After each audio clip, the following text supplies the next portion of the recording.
live stream commentary for Friday the 13th, June 2025. It's a surprise commentary. I didn't think I was going to go ahead and do it, but I'm going to go ahead and do it right now, and we're going to have some fun. Uh, and here we go. Final film. I didn't think I was going to get to 4. Wasn't expecting it, but if I can get to 3 of them, that'd be great. Which I did. I might carry in. I might do part 4 tomorrow because technically, part 3 is the next day. So part 4 pretty much goes into the next day, which would be on a Sunday. So since tomorrow's Saturday, we're gonna do I'm gonna do part 4's commentary here, possibly. So try to keep it within the first 3 films, where it's one day after one day after one day. Even though part 4 happens, starts out on the same day of near the end of part 3, we'll just do it that way. So it'll be fun.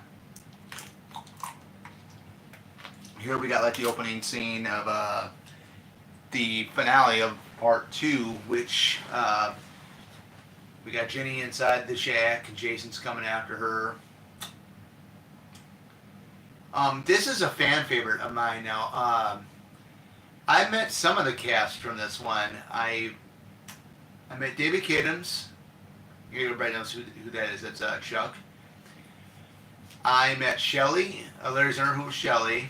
I met Tracy Savage, who was Debbie. I got 2 autographs from her. I got her on my poster up there, and I got the 8x10 of her standing like right inside the van, on the outside of the van with the door open, stuff like that. And I met Steve Biner, and then Mike DeLuna, who is the second Jason in this film.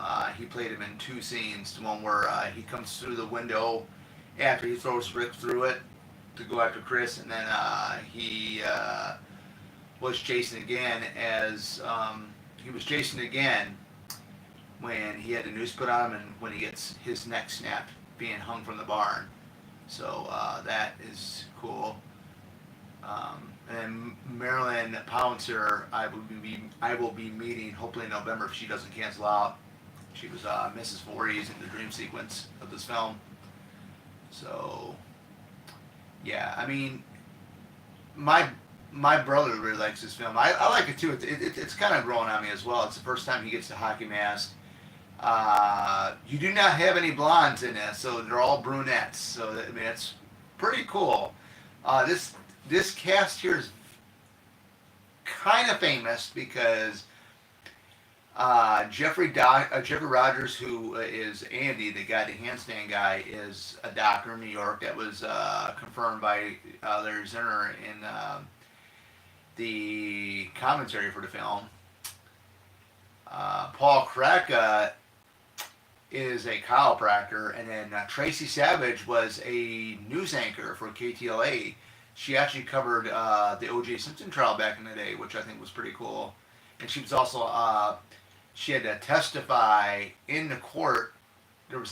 Something happened with that, and then she had to get up on the stand and testify, which I thought was really cool. Knowing that, and of course, you got both Tracy Savage and Paul Kraken, Bone Garden, which I believe it's still free on Tubi.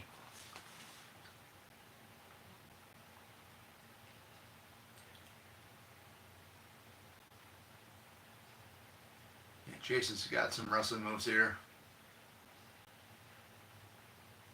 Like I said earlier in the part 2 commentary, my best friend was asking me, like, I mean, what do you do? Watch wrestling? Could be, but I mean, I think the struggle. It's more of like the high school, college wrestling. The way they're grappling each other here. And of course, Jenny's gonna go and grab the machete, and I believe that is the machete that Alice chopped off of Pamela's head, because it's rusted and stuff.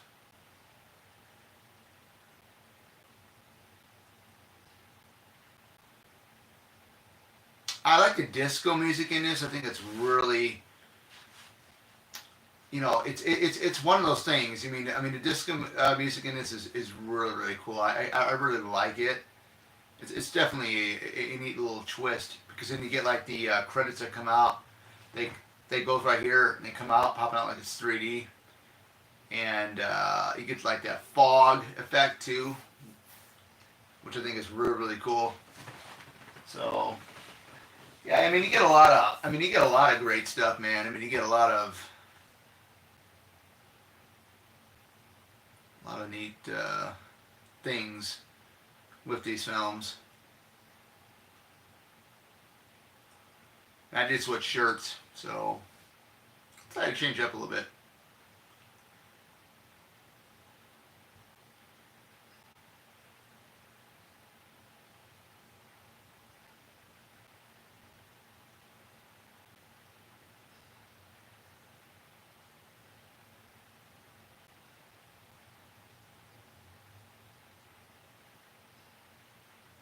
And here's the new shot that wasn't in the first or in the second film of him.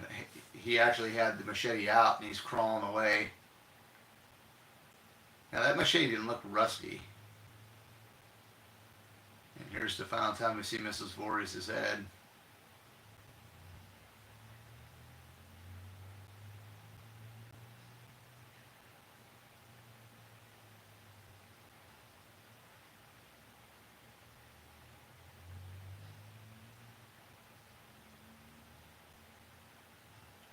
Yeah, we'll see what time I have. We'll probably do, like I said, I mean we'll probably do part 4 tomorrow. Just do the original 4 films. I mean the first 4 films and something. I'm not doing too much. I know for the last 2 days here, coming up with my days off. I'm at my regular days off now, so my vacation's pretty much over. Now I got my 2 days off there tomorrow and Sunday, and then I go back to work.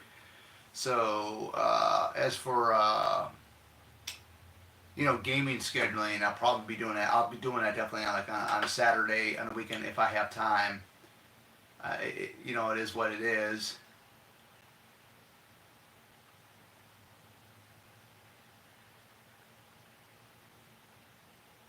Yeah, definitely. I love these how they jump out at you. It's a shame that like the camera. I mean, it took so while. I think this could have done it without the 3D effects. I really do. But it is what it is.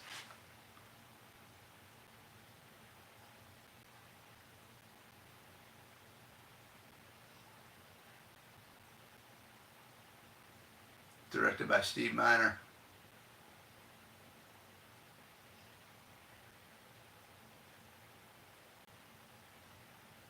And here we go.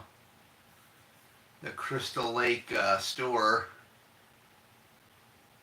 And I love the bird. I love the common loon. I love the loon that they got. It's a bird that makes that noise when you hear it when it starts zooming in on the store here.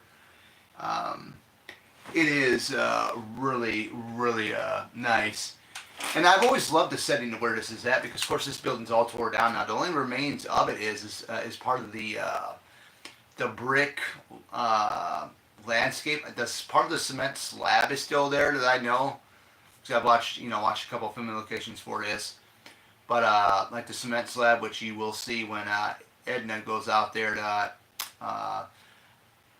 get some of her clothes off the hangers out there, and that's when Jason is actually watching her from a distance a little bit. This is the first movie that doesn't say the name Jason in it. And there's Steve Miner. Steve Miner is the news anchor on the television here. We can see him there. Experience meeting him. He was really nice. I really enjoyed him and like I said, Sean Cunningham too. They were both really nice to meet. Steve Miner, of course, he did the second one, and he did Lake Placid and Halloween H2O, which was a neat one. I know a lot of people don't like Halloween H2O. I'm a big fan of it.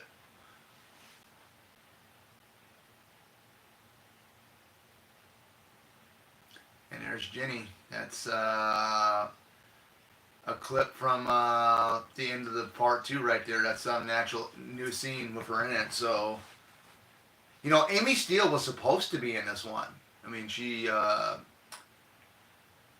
her agent talked her into not doing it for some reason. I don't know why, but she was actually supposed to be in it. And I guess the story is that it was going to be set in I'm going to say mental institution or whatever it was, but then that's where they got part of the idea from the original script, I guess, of this one. They put that put like the halfway house in part 5, where you have like Joey and Tommy and Violet and all those guys. But the music, you can right here when he's just watching her, and then she looks down at the other end of the clothesline, and then she can see like part of his arm, or part of his body, I should say. Yeah, there's somebody out there. Somebody's out there.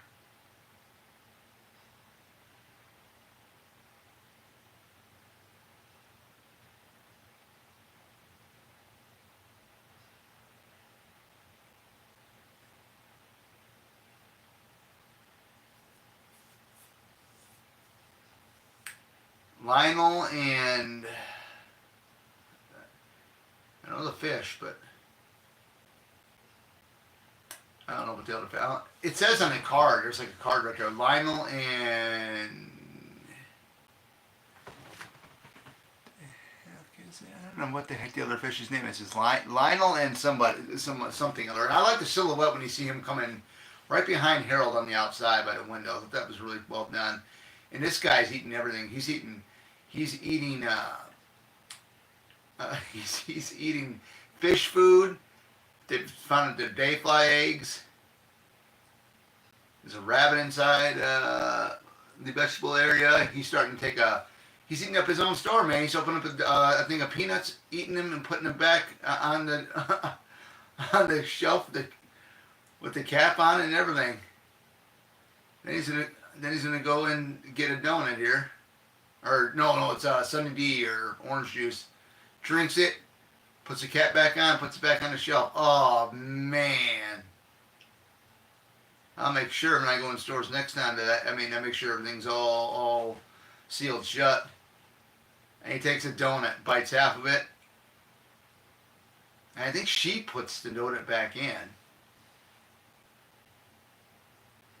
the box. Yep, she sure does.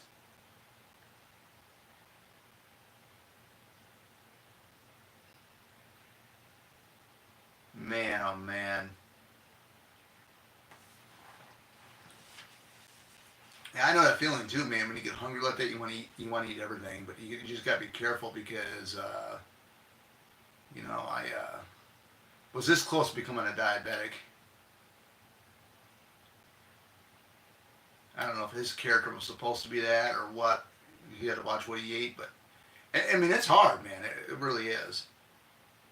But in this case, is I chose to live a healthy lifestyle as much as I possibly can. But here we go now, and this is really cool because the rabbits are dead, and Jason put the snake in there, I believe. Snakes, can be very scary. I can see why people are afraid of them.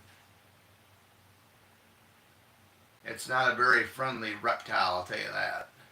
The friendly reptiles we got out there are your turtles usually.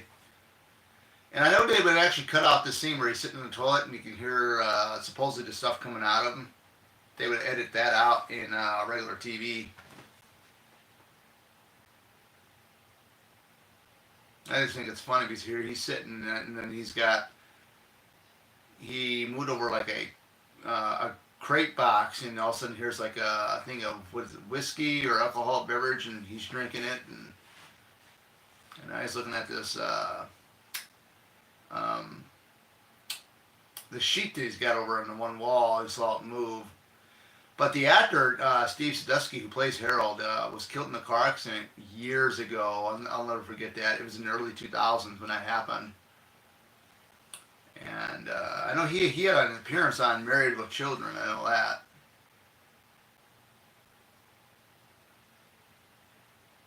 I don't know why I keep thinking of also the other show he was on was Welcome Back, Kotter.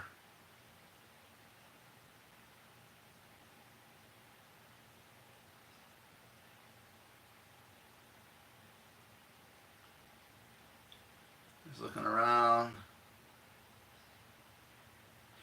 I don't know why Jason targeted. I don't know why Jason targeted both Harold and Edna. I have no clue as to why he targeted them at all. Now he's gonna go for door number one here, and nobody there.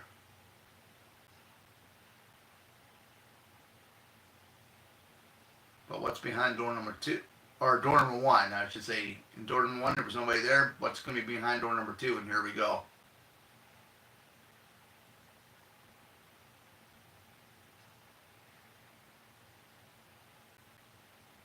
Yeah, she heard him.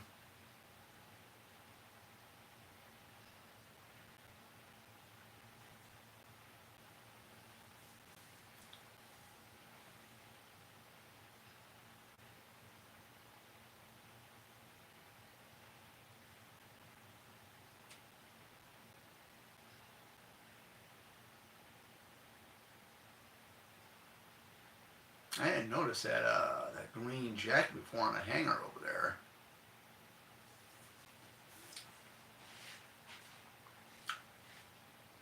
Look out. Look out. You gotta wonder what all that is back there. I mean, I don't know. I mean, I want to say that it might be where they keep all the large the stock that they have of stuff that they put back there that they wait to see if they have more room on the shelves or something. I have no idea, but he went right through that window thing like it was nothing. I don't think there was even a window there. I love how they got that canoe strapped on the top of that. That's like almost how I strapped my kayak on the top of my car.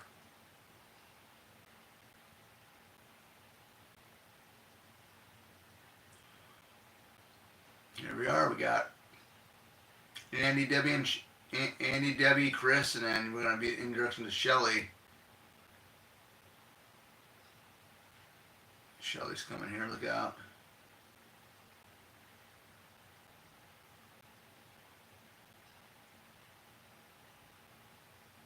It looks like he's smiling. That's what that mask looks like. It looks like he's smiling. Oh, could you imagine if Jason would have had that mask that Shelly has on? Oh man, that wouldn't even look right on him.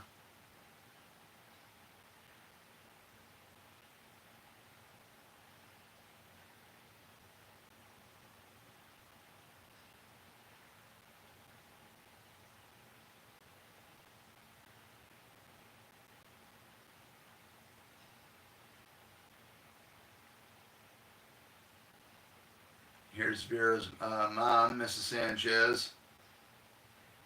She is not going. And then they interact with each other in Spanish and stuff, and then everything's all right. Yeah, we do have a very attractive group of women in this one. I mean, I'll say probably the three of them are probably the most attractive ones in the entire. I'd probably say in the entire franchise. You know, they're brunette. I mean, you look at Dana Kimley, you look at Tracy Savage, you look at Catherine Parks, who's Vera in this film. Uh, Chili, Rachel Howard, so. But I mean, you have a. I mean, this is a beautiful shot right here, going through like the countryside, the wooded areas to get where they got to be. And this is the one that's in California. They filmed this in California, so you can tell it's not the Midwest.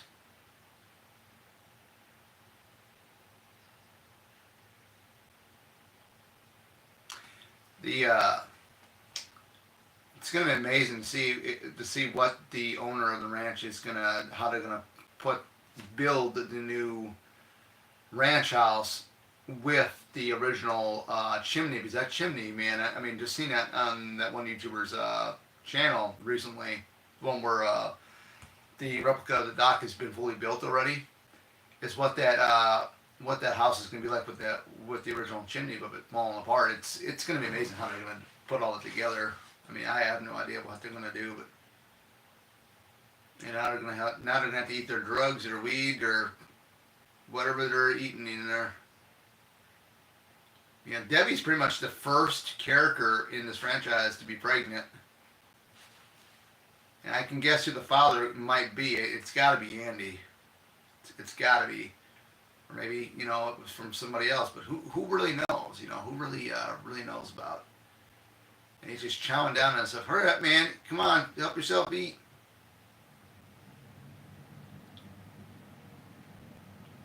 Oh, man.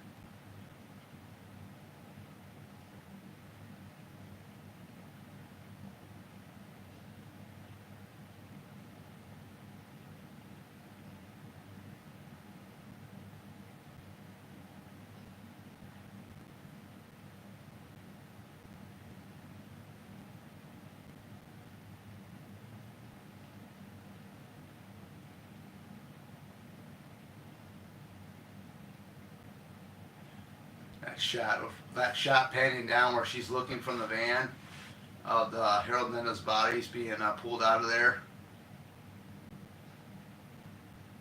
I thought that's a really cool shot.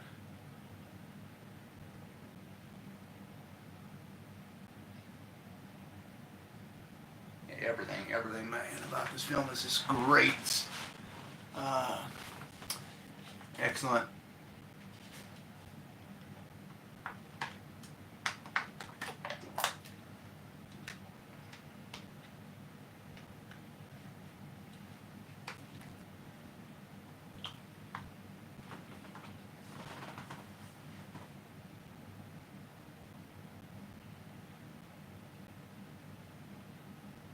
Now the character of Abel is supposed to be something similar to the Crazy Ralph character. I think it's just weird because he's sleeping in the middle of the road, pulls out this eyeball. That's a sheep's eyeball. Supposed to be a human being's eyeball, but he's going nuts. And go back from where you came. I have warned thee. I have warned thee. He's definitely no Crazy Ralph, but I mean, he was pretty good. Yeah, Higgins Haven.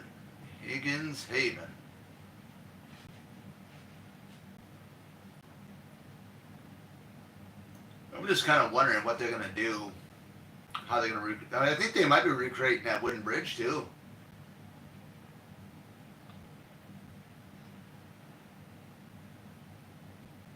It's a good thing, Chris. I think it's Chris Vanswell that owns the ranch. I think. I was just getting shocked that he actually still had the blueprints of when they built the house here. The house is, I believe, it was specifically just built for the movie. They used it for Meatballs too. I know part of the A Team they filmed there. The A Team show with like George Rapard, Mr. T.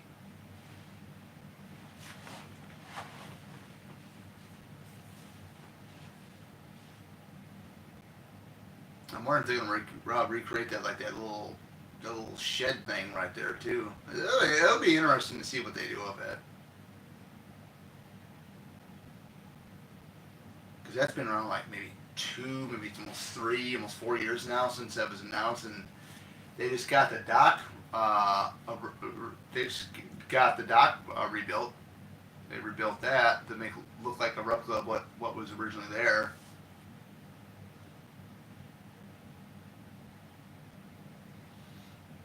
Paintings are crooked.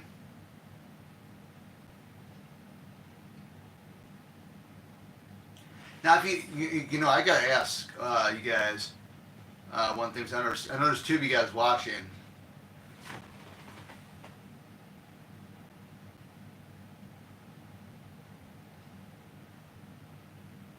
Why would I say knee guard 15 times fast? That's kind of ridiculous, man. But I'm just having a great time here doing a live stream for Friday the 13th Part 3. How about you say knee guard 15 times and see how well you are with that? It don't bother me anyway. The knee guard, that just doesn't make any sense. But, whatever. I'm going to get back to this film here. I want to ask you guys something about this, though. With this film here. Who is your favorite character and who's your least favorite character? And it's so tough because I actually like Chris, even though she goes nuts at the end of the film. My least favorite character. Tired. I'm just gonna make it through all this, but my least favorite character. That's a good question. I'd probably say my least favorite character would be Chili.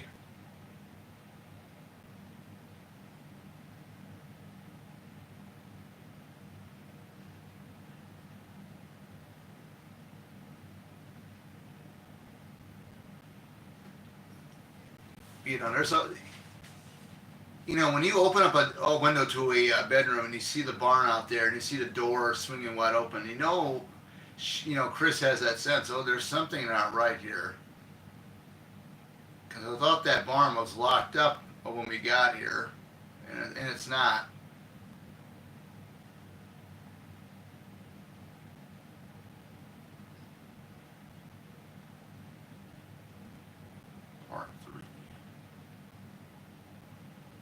Part 3, a new dimension in terror. There you are. Where's the bed? Where's the bed? That'd be weird, just having a bed. Having a hammock as a bed.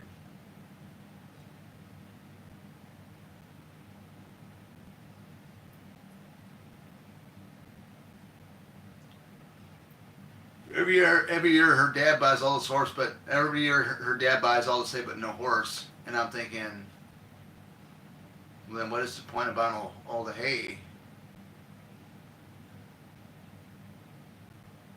Eventually you'll have horses, I guess.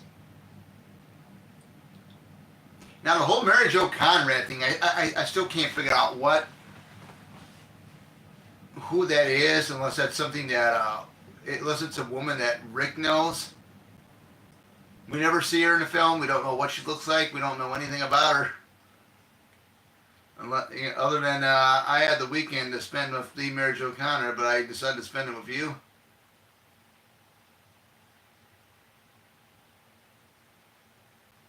He's talking about wanting to have sex for twice in one day. Well, hey.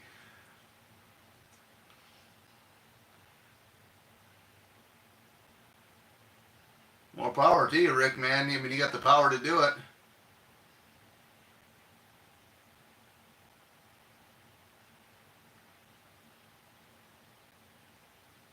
I wanted so bad to see Rick take on Jason one-on-one, but the only thing we got was Jason had him,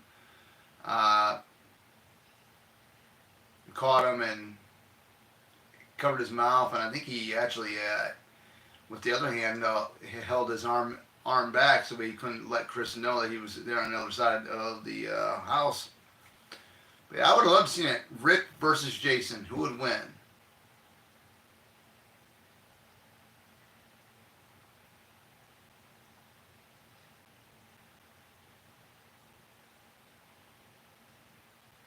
She's gonna bust open that door. She heard something drop.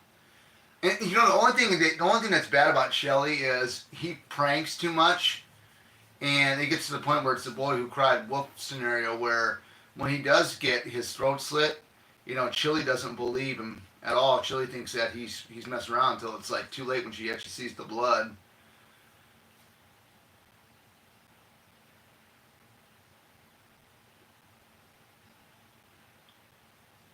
Yeah, he's smiling. You can tell he's smiling.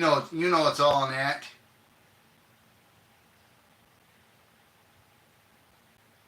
And Andy goes down there and touches him by the stomach area to tickle him, and boom, there he is.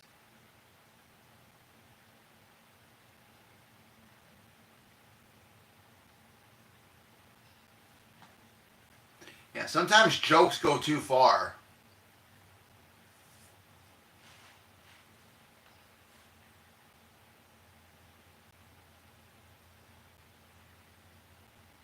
I've never seen Weekend at Bernie's, but I know Terry Crew, Terry Kaiser, and Catherine Parks from this film here, who's Vera, is in that. I've never seen it though, but it's I heard it's pretty fun to watch.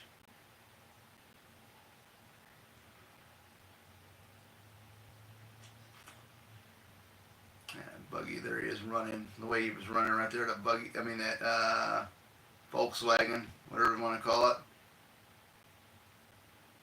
That's an added scene. Remember Danny Kimmel saying that this is an added scene where they're walking away from the ranch. I think this is a nice shot where they're walking in the field.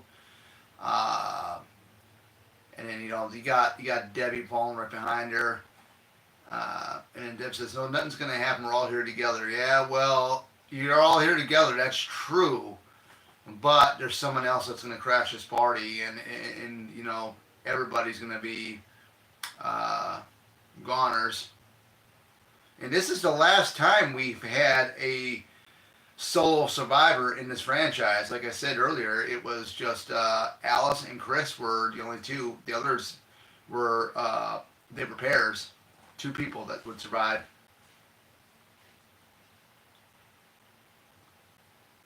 Pretty much. I mean, except for part two, where if you count the extra counselors, that's like 6 or 7 people right there. 6 or 7 people right there that survived. Of course, you got Ted that survived too.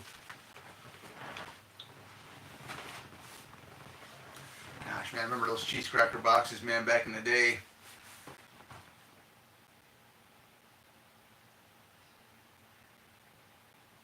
Extra toasty didn't have that. It was just the regular brand. It was just the original brand of cheese crackers.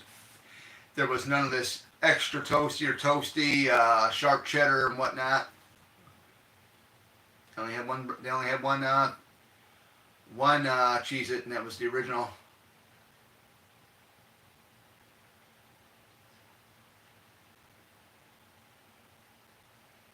Man, man, how rude and how ignorant, man. I mean, you pick up a wallet that a friend of yours throws to you, so you need money, and this biker lady comes up and says, "Is this your rubber?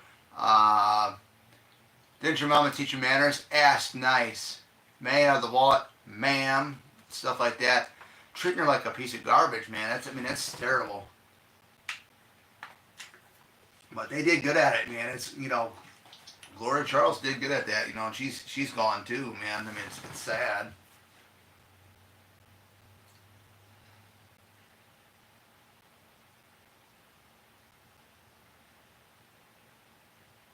There's a guy. He runs Nightmare Collectibles. I was watching him. He was on Real Deads.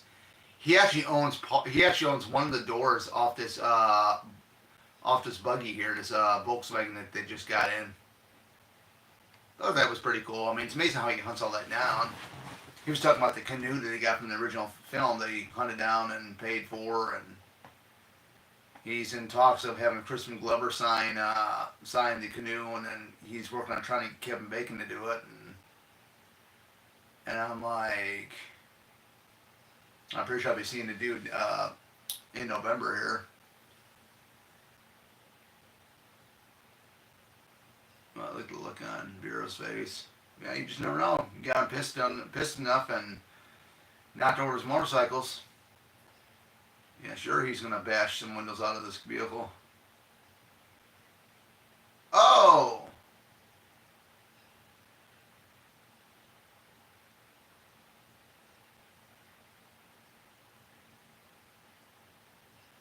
Try to get on that motorcycle. Oh man. He went too far this time. Oh! Rode up on it again.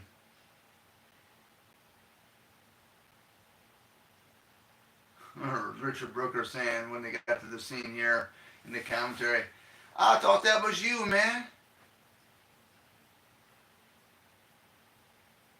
I don't think they make Limpy Beer anymore either. Now this scene coming up when they're coming back, when Shelly and Vera are coming back, when Jason opens up the part of the front of the barn door a little bit, I believe from a distance that is the original Stan Winston makeup that prosthetics that that he has on, that Richard Brooker has on.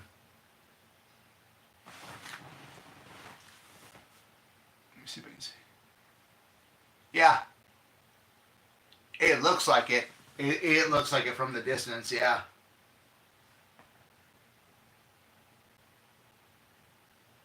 So basically, Stan Winston's uh, prosthetics for the original Jason look is in the film in that short distance. That's what it looks like to me.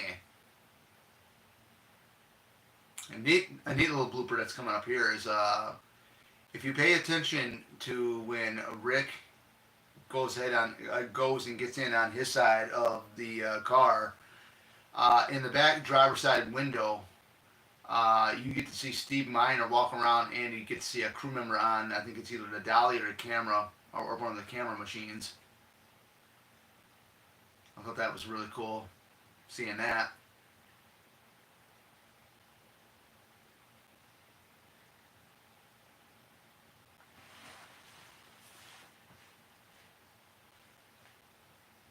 And there's the guy in the camera thing. There's Steve Miner walking around. Oh, man.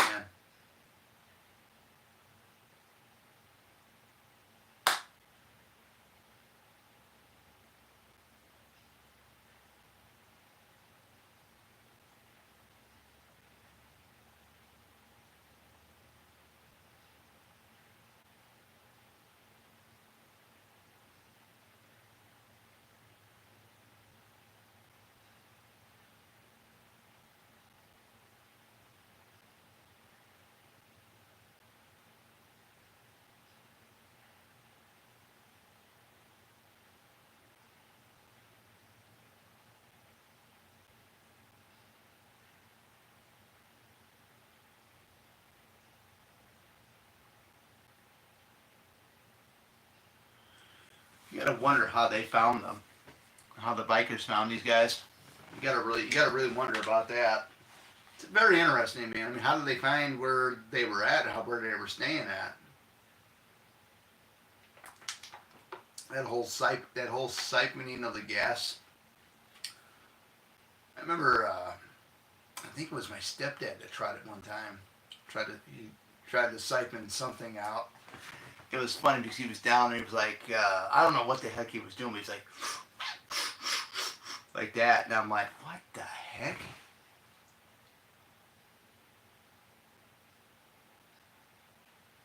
It's kind of funny how Ali's doing it right here. Nah, she's crazy enough to go in there. I wouldn't even be messing around with that.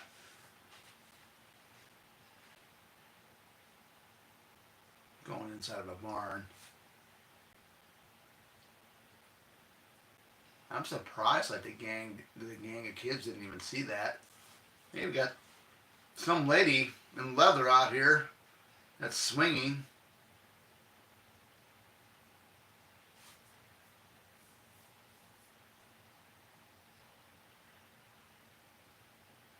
Kicking a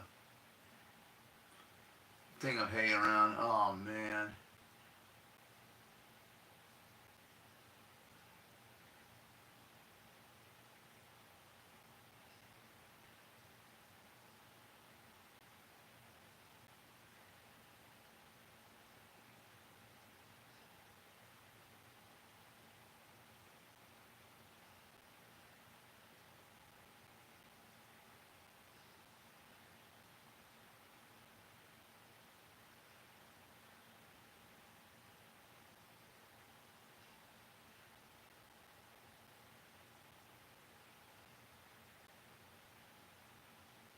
I love that scene when she gets further up this way, and all of a sudden you see that door over on the far side open up, and here he comes out. You don't get to see his face really at all until a while. Other than the only time you get to see it early in the film is from that distance, and then, like I said earlier, I believe that is the Stan Winston makeup for him, or the prosthetics for him. I like the look that they gave him, that they gave him in the film permanently, because it looked a lot better.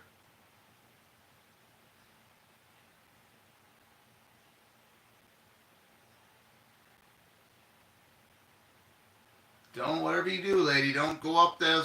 Go up there.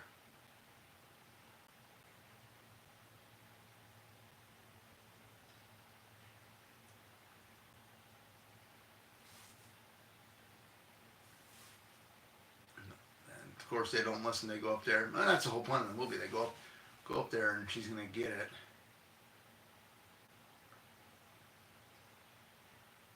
I'm wondering when they were gonna go ahead and pour that stuff in the barn. Were they gonna ignite the barn on fire or what?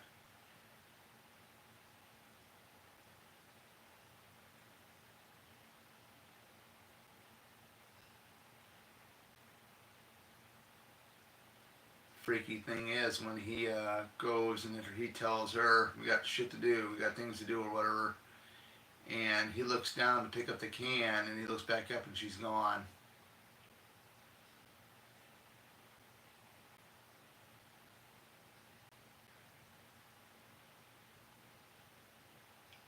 And that music kicks in. When that music kicks in, it's a freaky style type of music. It gives you like chills down your spine, man. I mean, it just gives you goosebumps all over. You know what the hell happened? You didn't hear her scream or anything.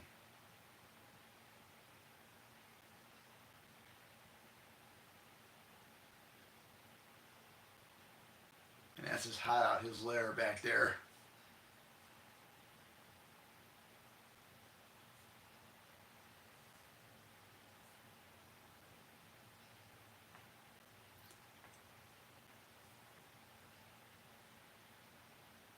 Now, would you guys? I mean, this is like an upgrade from his shack from the second film.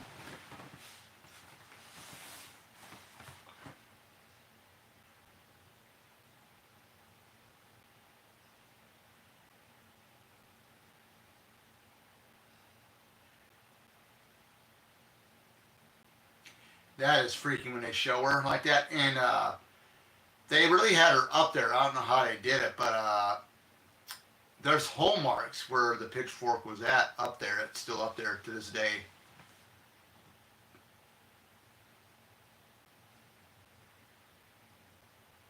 Oh, right there, right in the stomach area, and it comes out the back a little bit, part of it.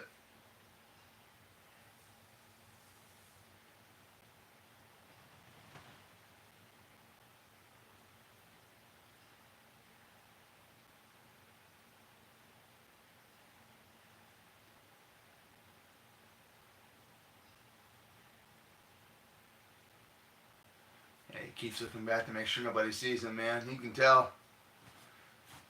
I wonder if he's worried about it.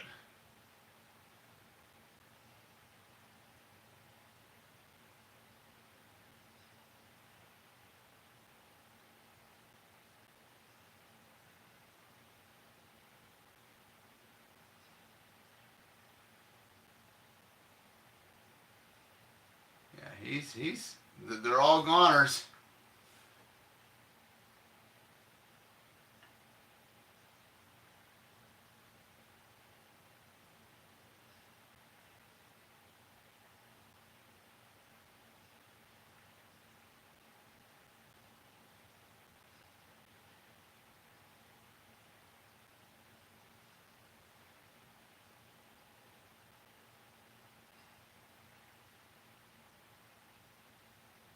Oh, he got him.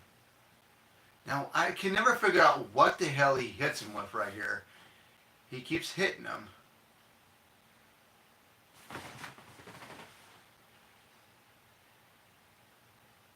Yeah, happy birthday to Jason. Yeah, happy birthday to Jason for sure, guys. First time in a long time that this has been. We've had a Friday the 13th on in June. I mean, I remember I've saying it again in the last two streams. I mean, I couldn't even tell you the last time that we had a Friday the 13th in June. This is the first time in a long time.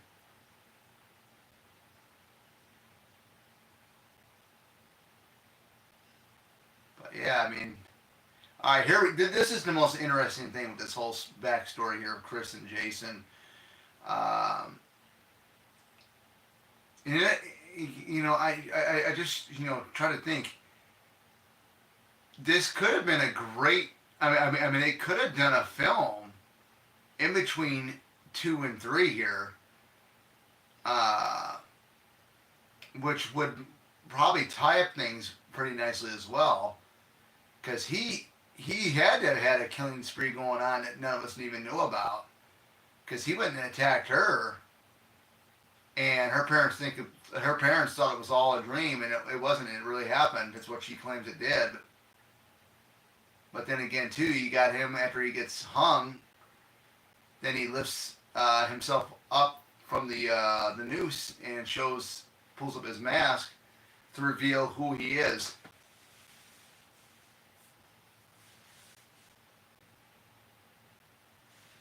So technically, he attacked her before the events of part 2. I think that would be really interesting if they do it that way. But I mean, either way, we got the Peacock series coming. Maybe we'll be able to see something like that. Who knows?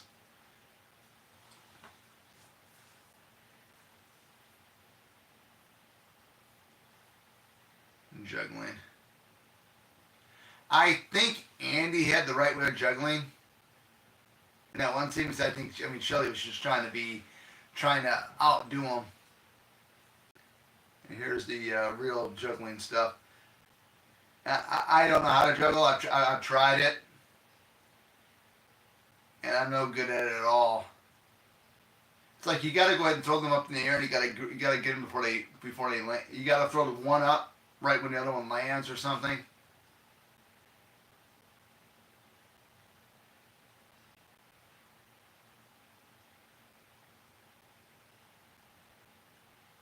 Yeah, he really likes Vera, but Vera doesn't like him.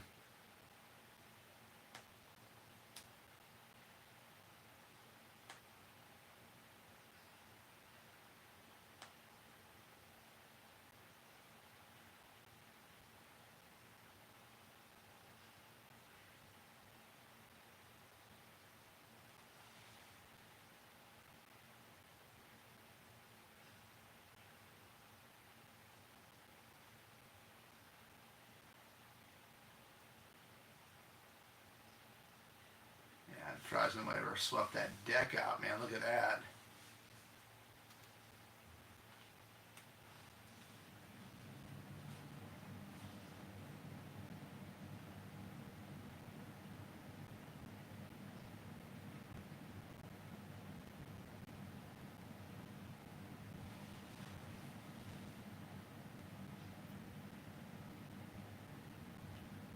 And he's walking around out there. There's Jason popping up, and he's just peering through the window at Shelly, with Shelly's back turned, poking at the fire.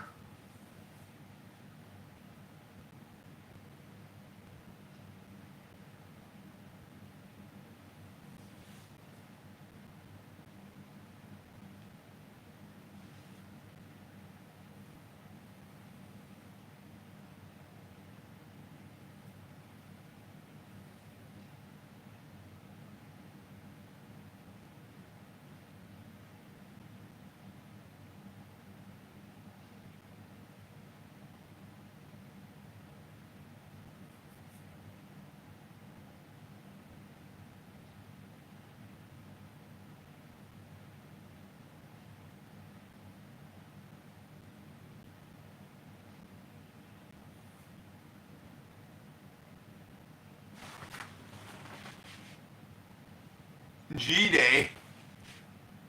Good day. I take it. Yeah, it's been a good day, man. It's been a good Friday the 13th. I'm nearing the end of my vacation, but man, it's been a good day here so far.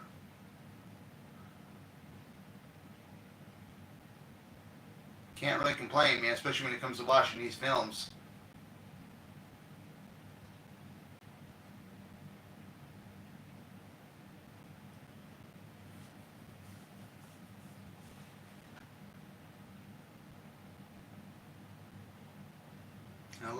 I love how her face is when she tells the story.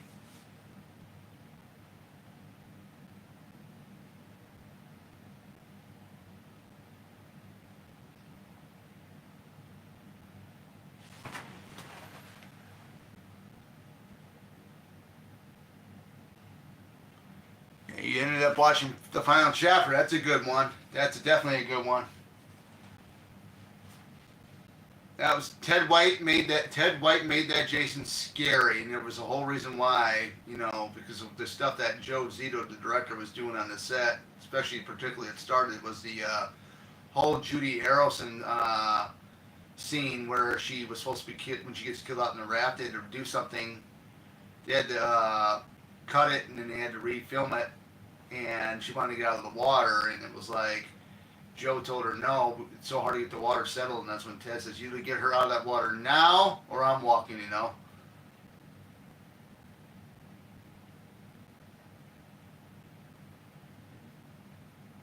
She was about ready. Judy was about ready to go into hypothermia too, from what I heard. Man. Yeah, see, he's got the same clothes on that he's wearing, and this is the event. This is before the events of part 2. But his makeup looks a little bit. The prosthetics look a little bit different to me. I don't know why. Because he didn't have the overalls.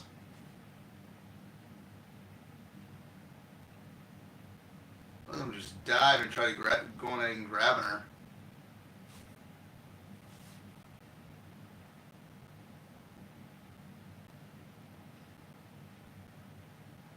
That's a different side of Jason we've never seen before.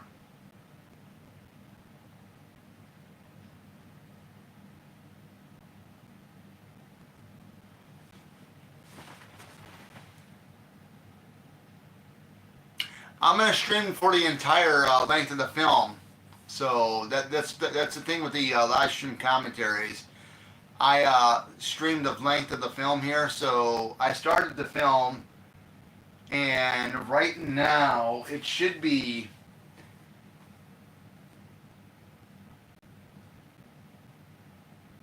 it's 11:20 now. I started it around like almost 10:30, so we're like halfway through the film already. I mean, if you ever want to, I mean, if you have to go to bed or something, yeah, you just do that. You can watch the replay back in on the next day when it's uploaded.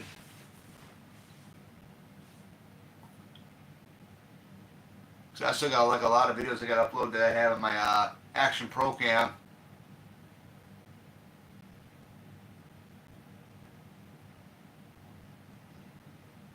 I don't know what the whole point was, but it's just, you know, having the lights on, stuff like that. Oh, my favorite one, you know, it's a tough one with the favorite ones because there's quite a few of them, but I like the first one, even though Jason's not the killer in that one. But if I had to say, you know, the first one is my all-time favorite. It's the one that started it all. But if someone would ask me, what is your favorite one with Jason in it? And that is a tough question, but I've always been a big fan of Friday the 13th Part 2. This one here is really good as well. I like this one as well. But if I had to pick between the two of them, I really like 2 the most. My least favorite one, we're gonna go with the New Line ones, and my least favorite one is Jason Goes to Hell. I mean, it's still fun to watch, but you know, it's very, very different. But I still like the fact that when you get to see these other guys that are pretty much Jason's inside of them, it's neat to see these guys act like Jason. So what is your favorite one and what is your least favorite one?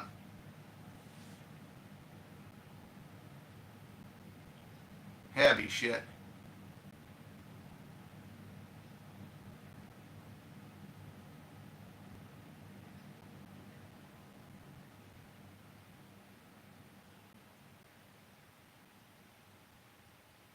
Normally, yeah, same part 2 and 4, and I absolutely hate Jason Goes to Hell. Yeah, I'm just saying. I wouldn't say I hate it. It definitely is something that was very different from the 8 Paramount films. And to me, it just doesn't feel like a Friday the 13th film, but I mean, it is what it is. I think Jason X is better than Jason Goes to Hell because you get Jason in it in physical form throughout the entire movie. Some people don't like that one too. I mean, it's all in what you make it. You know, it's what you like. I particularly like the first four films. Particularly, I know Steve Miner. I think he produced the first one. Then he was able to direct this one and the second one. So technically, the first three are my all-time favorite. But four is a good one too. I love four.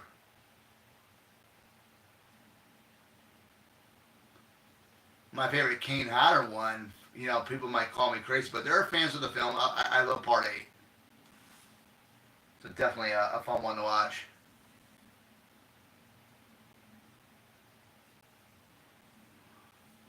She's gonna come right around that corner if they accident. Yeah, like that.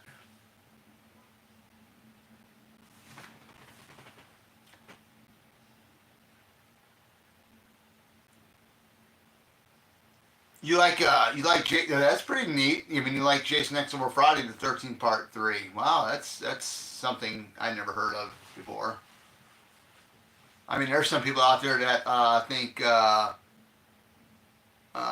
Jason Goes to Hell is better than the more. Some people say that the 2009 remake is the best one in the franchise. Well, I mean, it's a good one. The 2009 Friday the 13th, but it's not as good as the old ones.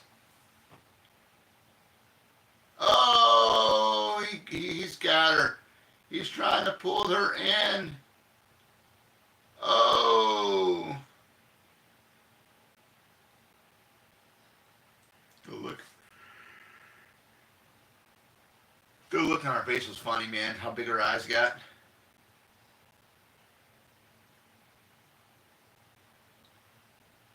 She's just mad.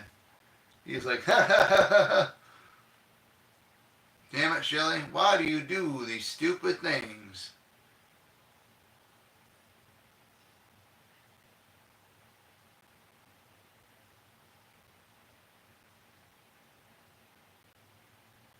Yeah, she says it right there. She likes him, but she does, but not when he's a jerk. I think Shelley was like a loner. He wanted to fit in, but the only way he kind of knew how was to do all these jokes that were funny to him, but they weren't funny to other people.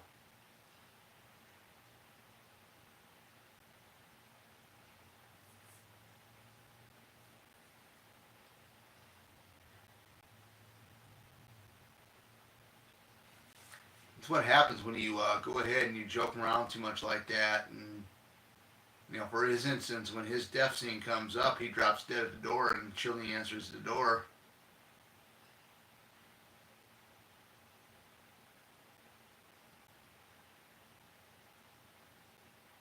She thinks he's playing around, but he's not. He's really dead this time.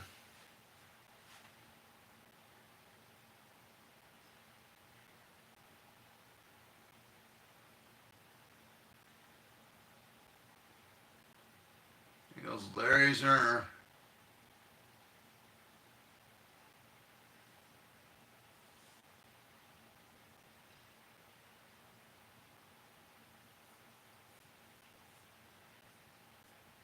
It almost sounds when he says Chili, it sounds like he's saying Julie.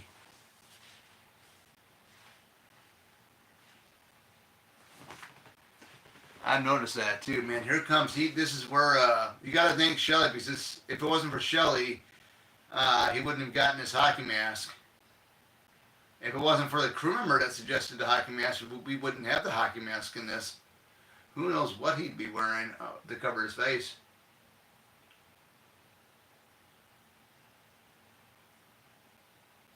Oh man!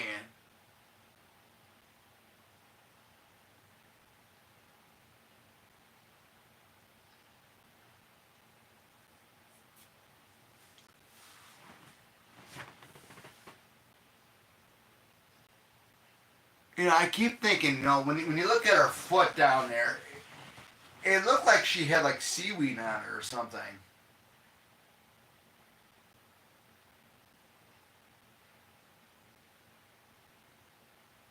Of course, the wall is dropped. She's gonna go in there, and that's when Jason's gonna get her.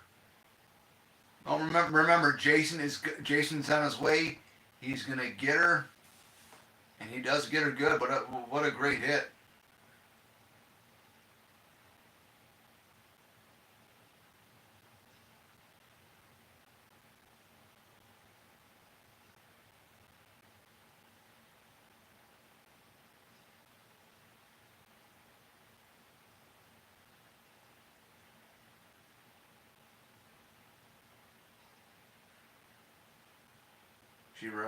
She realizes it's not Shelley.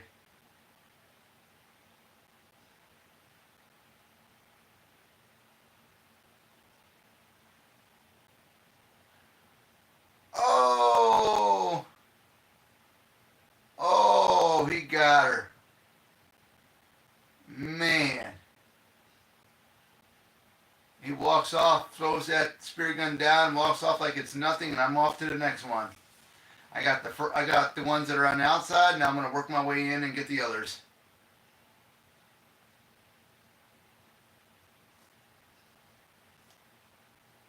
That's the thing. That's the thing I like about Jason, though. I mean, he'll, if there's the ones that are on the outside, say they're outside of whatever building or whatever house they're in, he gets the ones on the outside first, and he works his way in.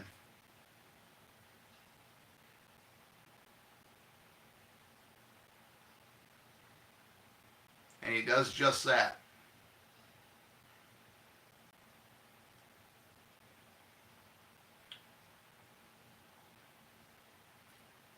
Taking a shower, you ought to try it sometime. There's nothing more scarier than this when it cuts out and then you see Jason walking inside the house with the machete. And the way he's walking, it's very disturbing to me for some reason. Because he's got to be able to, even though he's mentally challenged, he's got to be knowing what the heck he's doing. He has to be.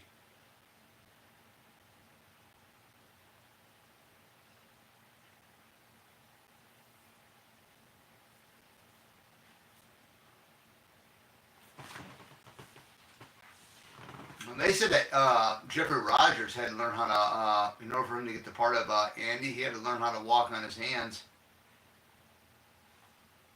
I mean, how much work that had to be. I mean, I can't even do that.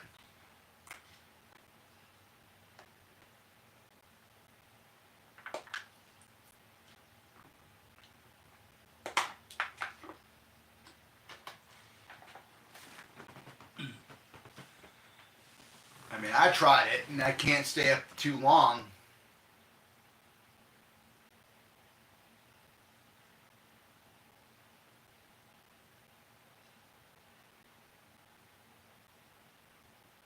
Oh, here we go. Split right down the middle. Oh! And it didn't look that way either. It looked like he hit him right in the stomach area.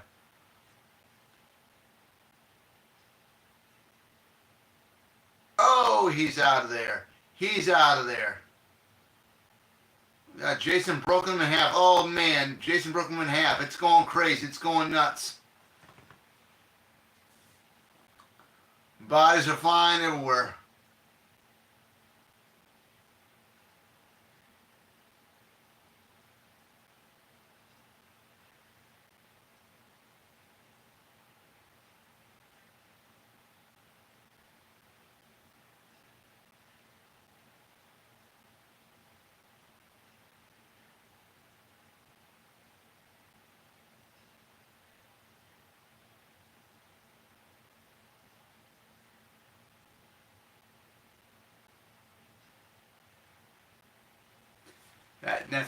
That necklace magically disappears.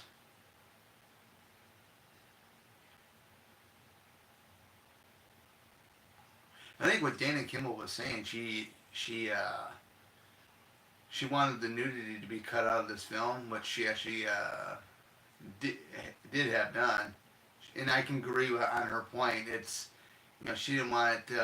If she had young kids watching, she didn't want to promote something like that.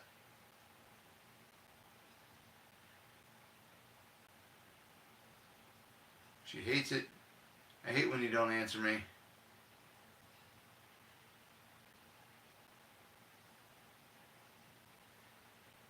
Fangoria. I'm pretty sure those are Shelley's.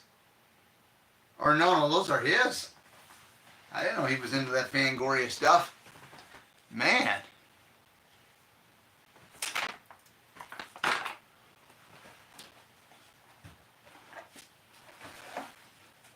Tom Savini. 20 Years of Godzilla.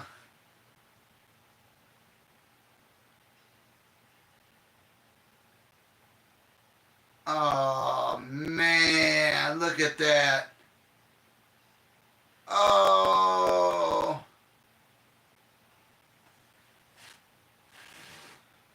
There was a scene that they filmed for this.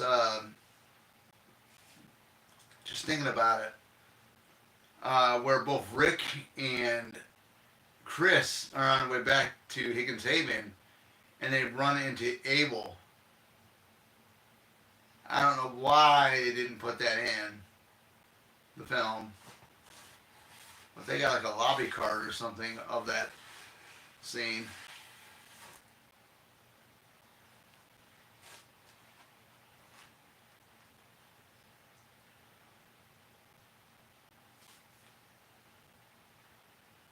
I was practicing. Don't do that to me.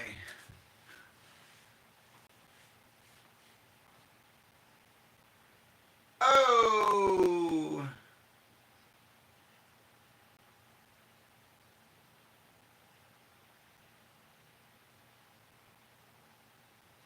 That's a lot, man. That's a lot of salt you're putting on that popcorn.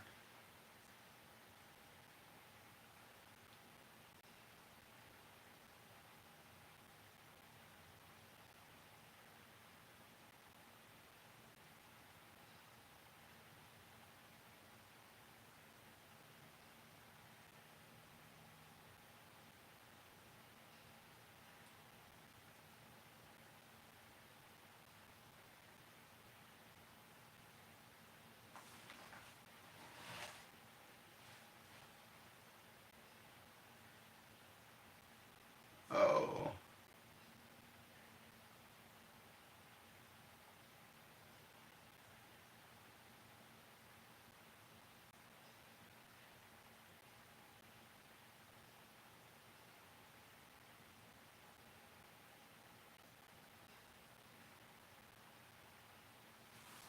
I don't know if that skunk was supposed to be really alive or what, and you got this foreign object going up in this one picture on this woman. I don't know what the heck that was supposed to be about.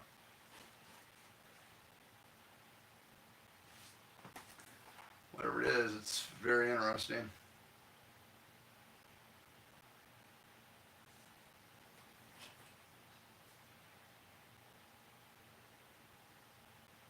All right, here we go. He made it. He made it this far to get to the house here.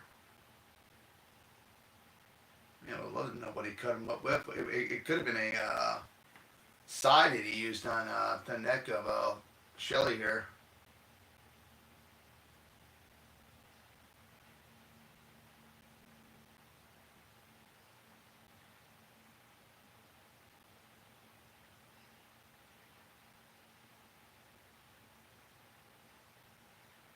Oh, oh,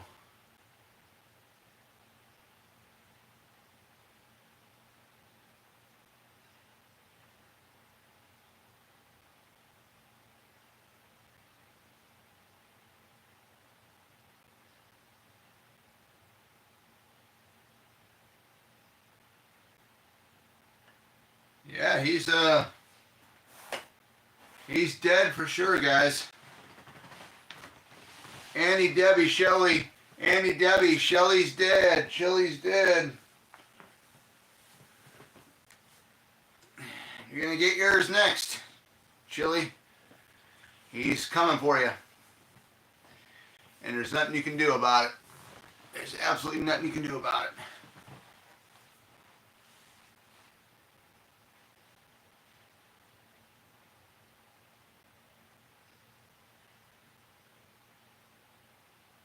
Oh.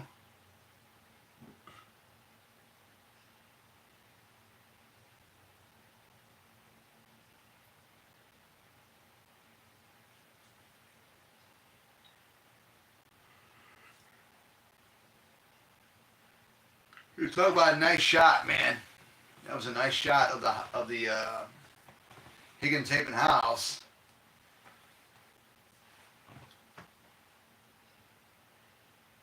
It's quiet. It's hard to believe the Wild Bunch is already in bed.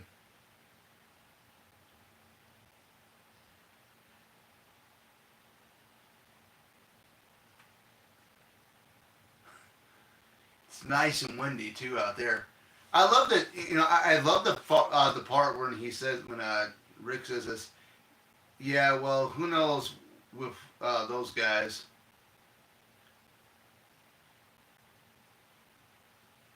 I hate the smell of burnt popcorn, man.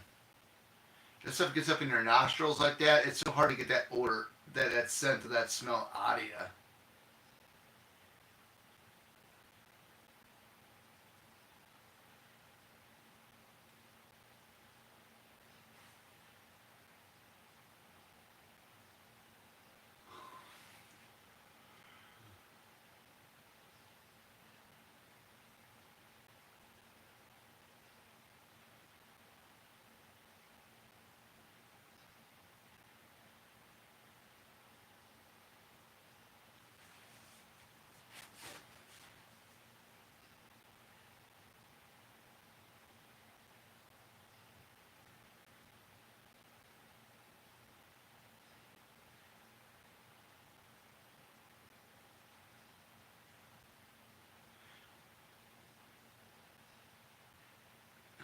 Yeah, he gets him. It's over, man. It's over for Rick.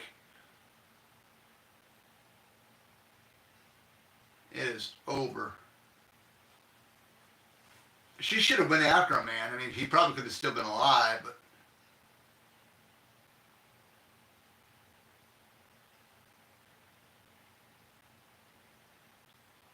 you can see he's trying to get his leg up there to kick.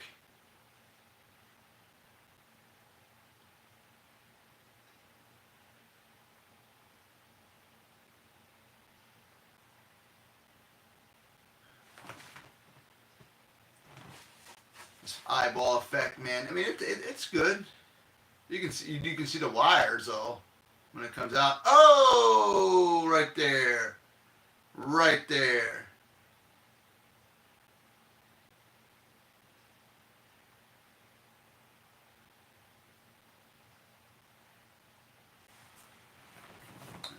They're wrecking the house. Oh man, they're wrecking the house. Oh, she's going up there to see, going up that spiral staircase and just seeing. Yeah, you want to know what's going on with the house? It's getting wrecked.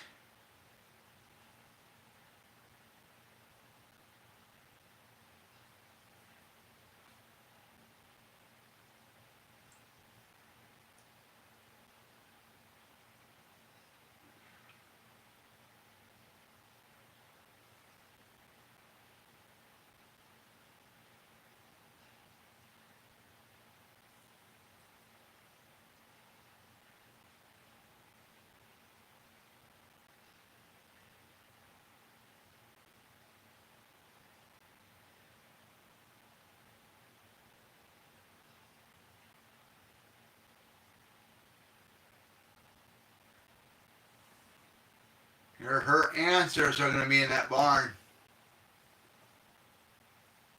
And if you notice, like when she's running out there towards the barn. If you look at the very very top right up there, you see something white at the top where Fox was swinging at. There's something up there. It looks like a body. From that view, it looks like a body to me. I don't know if that looks like that to somebody else, but that's what it looks like to me. And here we got shades of a repeat death pop up with Loco popping up. It's the same way that in the first film where Steve Christie, he's already dead, but he falls, not basically falls out, but just hangs out upside down and scares the hell out of Alice in the first film.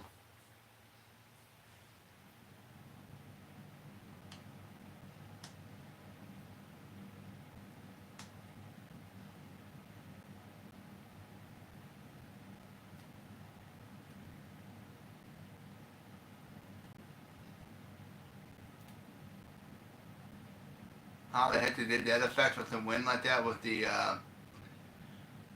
window slamming shut rapidly like that? I have no idea. Probably wind fans.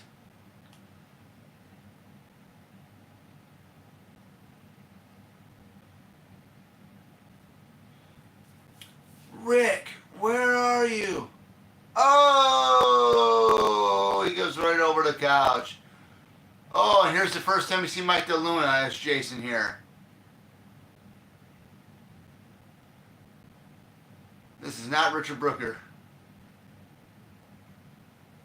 Oh, man.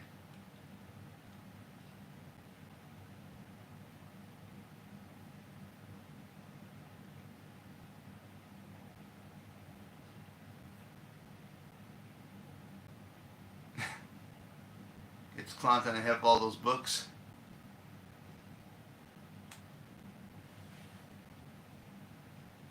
The only door in the hallway that's green.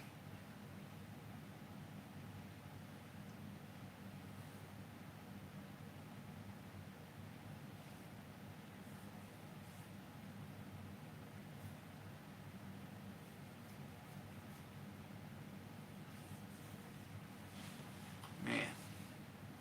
You don't see him now, but when she sees Debbie's body in there, she screams, and that's when he knows. And I like how he runs to the closet door with the axe.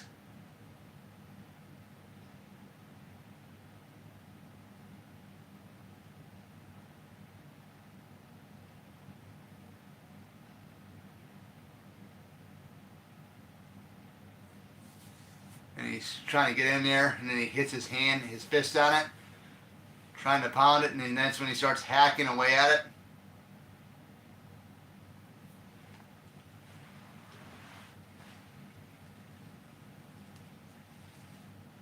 Do what you gotta do, man. Pull that knife out of the back of Debbie here, and let's get it on here. Gotta do something. You have nowhere to go. One way is out that door where he's coming through, and there'd be no way. Oh yeah, I love it how she's snapping.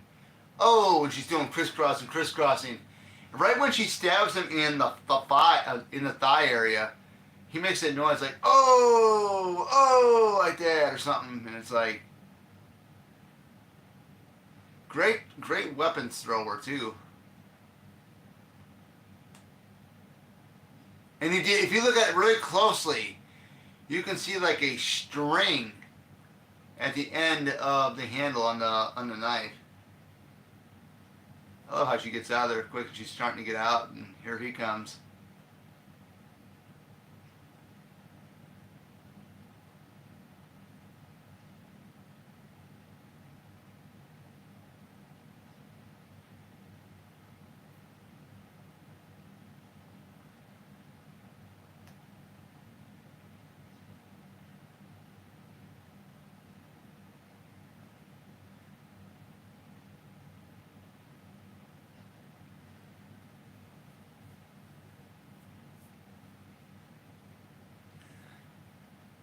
It's a little scary, him coming down that spiral staircase like that.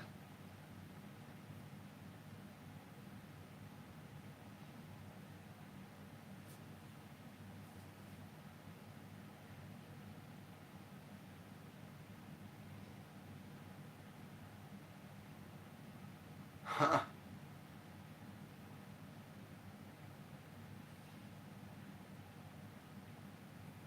Little did they know that earlier the motorcycle gang siphoned some of that gas out, or most of that gas out.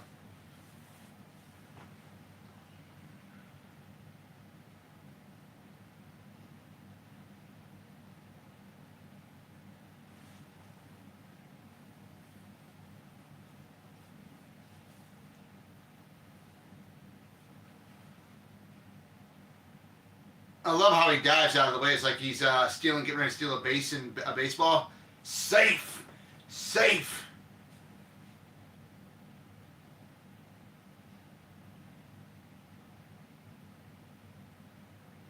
Because the way he did it, and he flips back over, right side back over to lay on his back.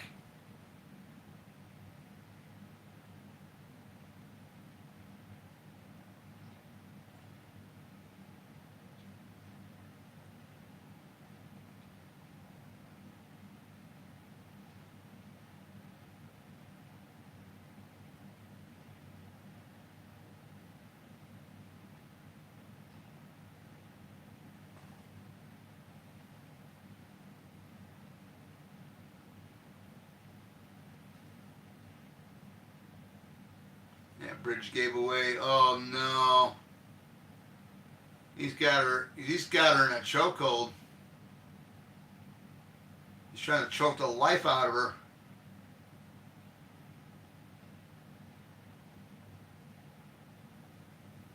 Great move, great technique with the mask on. Able to bash that window to get you free.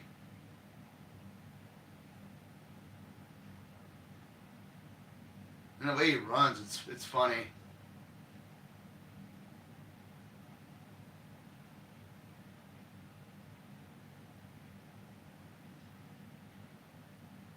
Oh man, here we go. Here we go, the final showdown. It's gonna be a rumble in the barn at Higgins Haven. The rumble in the jungle tonight.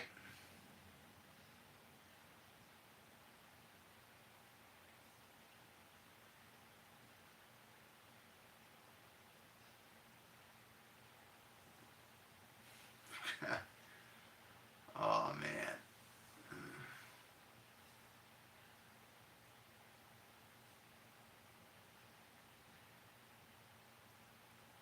And there ain't no way she's really get out there with that thing.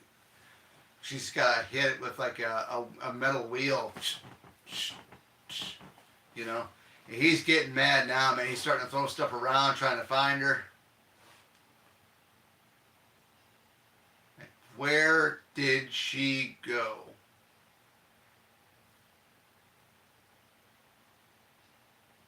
And the way he opens up that door on that stall right there.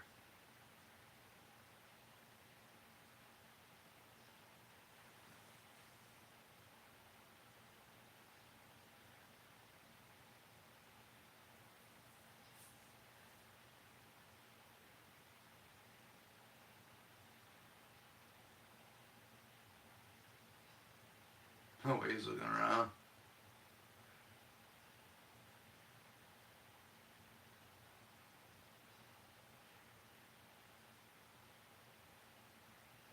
Yeah, it's funny now, man. Just watch how worked up he gets.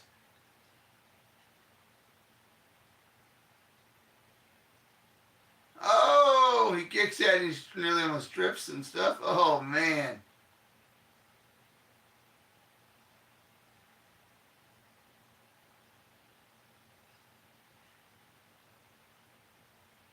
Oh, what a butt hit.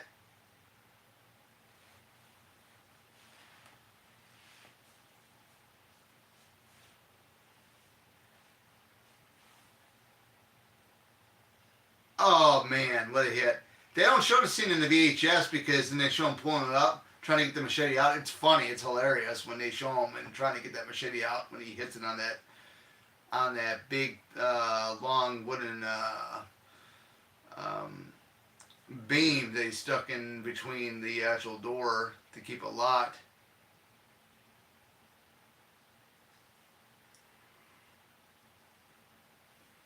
Here he comes. Look at that. Where is she at? I know she's up here somewhere.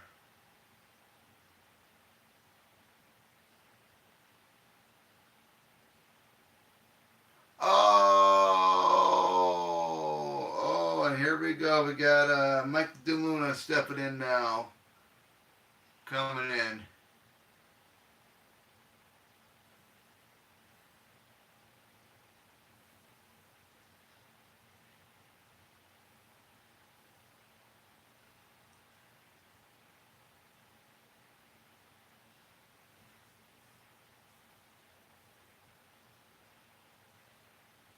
Here we go.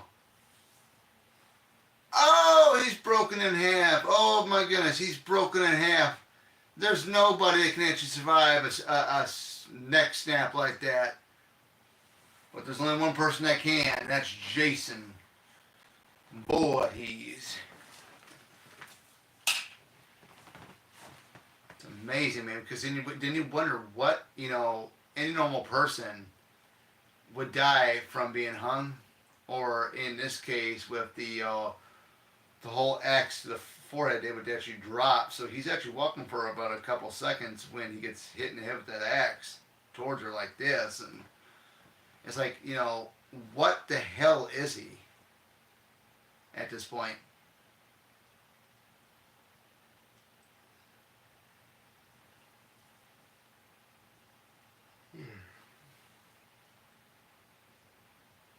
Alright, we're gonna make it through this. I'm tired, but we're gonna make it through it, guys. We're almost there.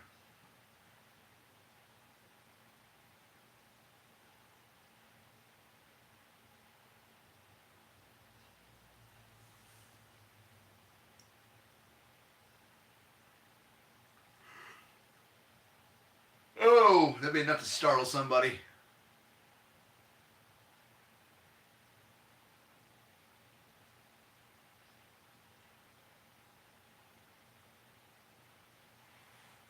Look at her eyes, her face. She can't believe it. She's in shock. Here comes Ali, the one that sacrificed his life to save her.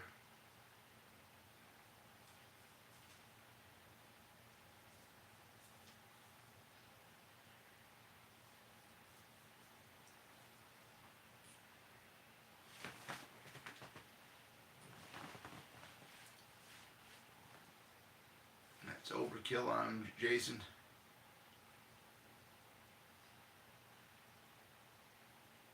Oh!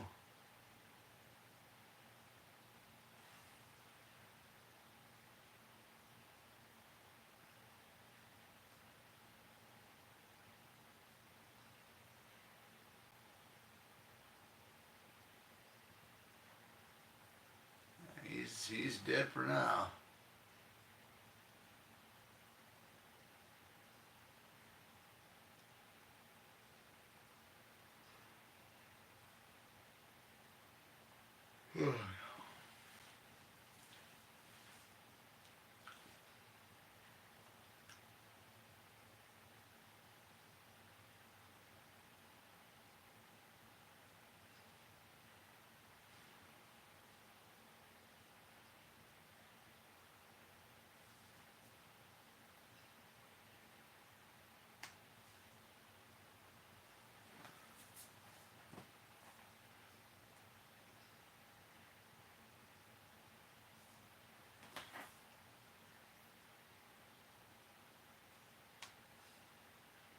Nice. That's a nice looking canoe, by the way.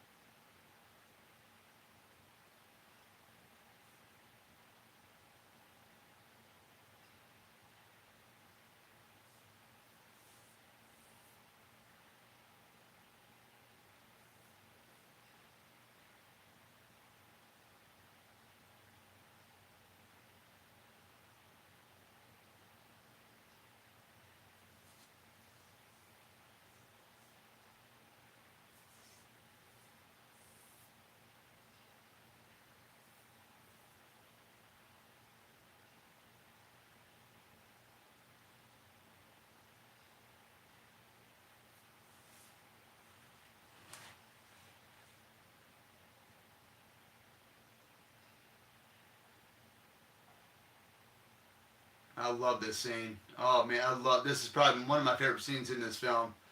Right when she looks, here he is, bloody and all, no hockey mask on. He is hissing. He is hissing. He is angry.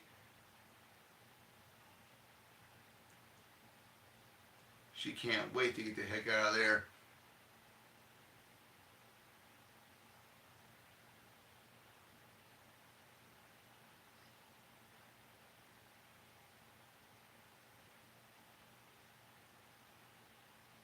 Oh!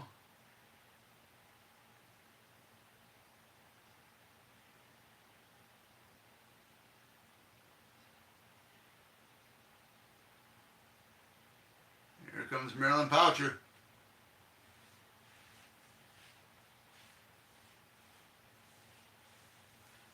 Oh man.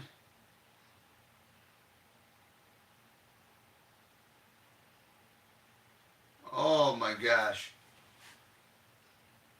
And that doesn't make, I agree with fans. That does not make any sense. She didn't even know who Mrs. Voorhees even was. But then you take it suspension on disbelief, man. It's like, what the heck? What was that about a lady in a lake? She flipped out, all right. She's on edge, and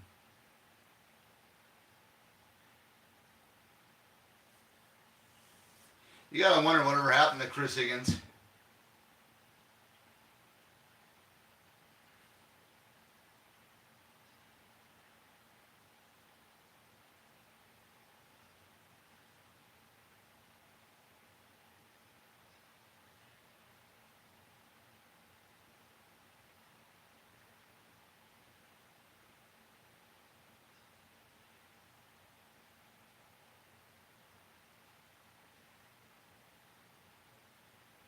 It's just about it, man. We're at the end of the film. We go back to the PBO shot of Jason Lane dead in the barn for now. You got the noose right there that he was tied up on. Ali's body is somewhere over here somewhere. It was a massacre at Higgins. It was a massacre at Higgins Haven.